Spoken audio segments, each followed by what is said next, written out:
Jesus said that those who had died should bury the deceased. You don't need to leave, just stick with me. There are plenty of dead people in this village. They are going to bury the deceased.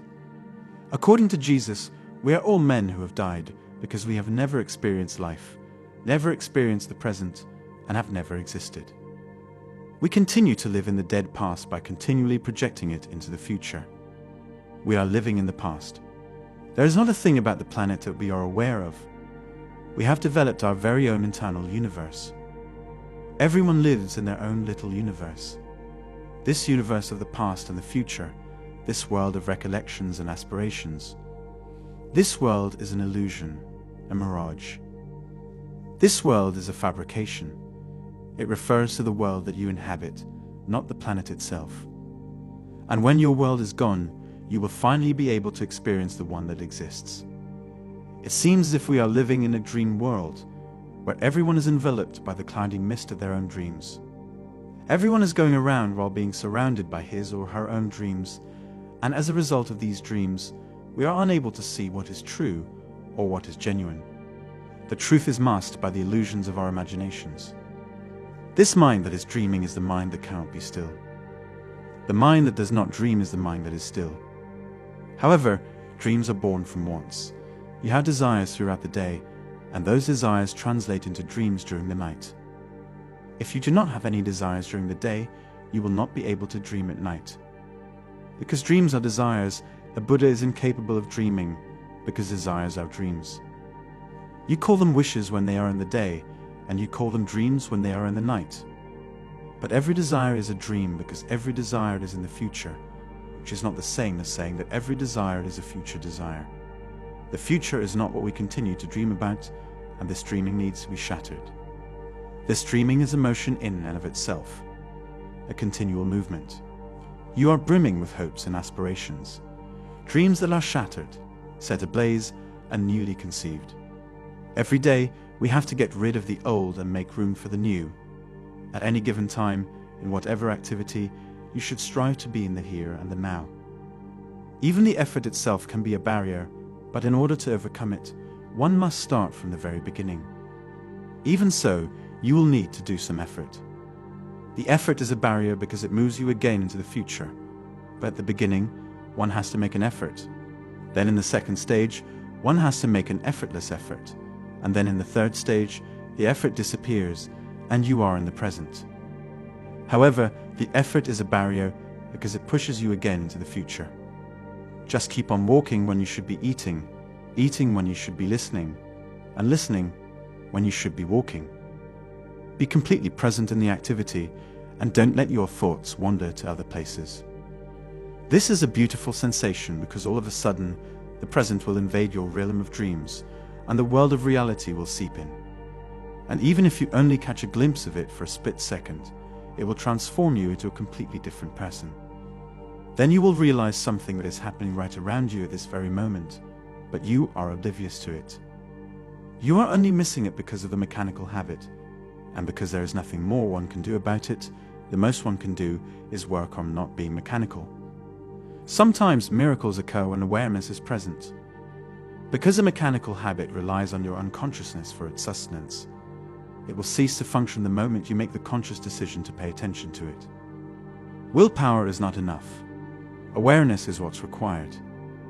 Keep in mind that the difference between the two is that with willpower, you start to battle with the habit, but if you try to fight with the habit, you accept it.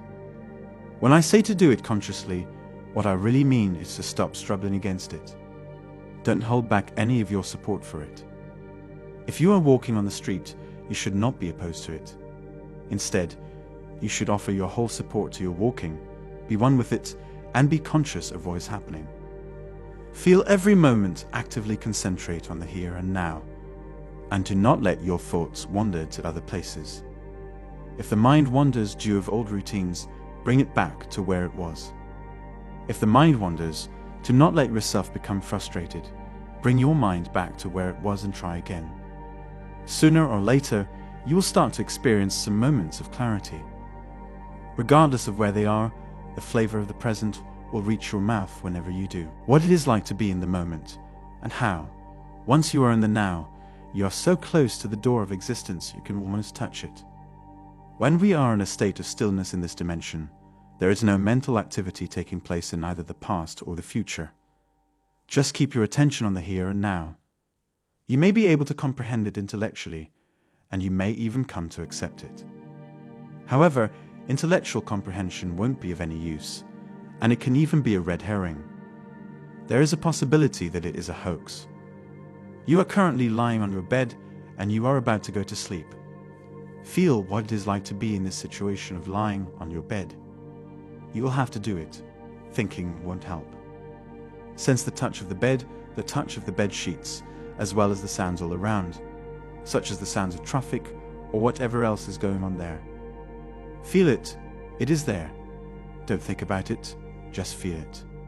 If you are present in the moment and allow yourself to fall asleep while in that state, you will have less dreams that night.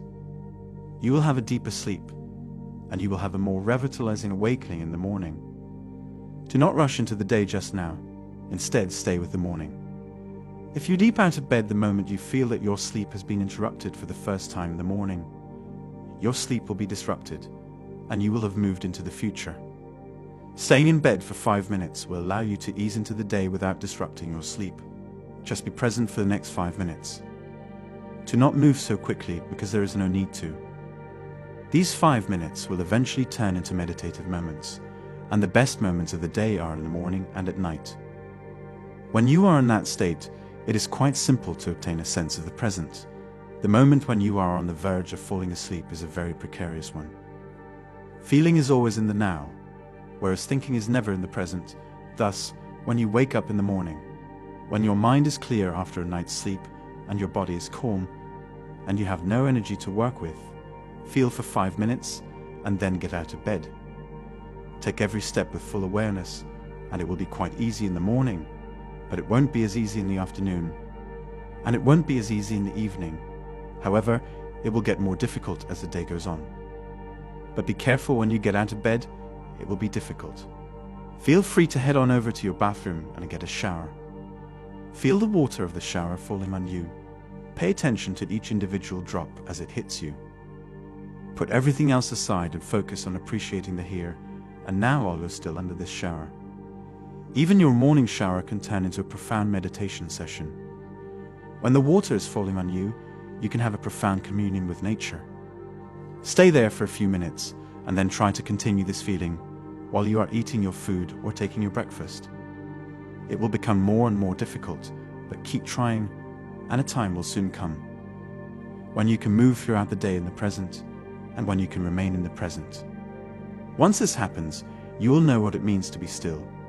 The second dimension is represented here. Additionally, there is a third dimension, and it is important that you learn about it. Compared to sound, silence is one, which represents soundlessness as a dimension. The second is the contrast between movement and non-movement, sometimes known as stillness.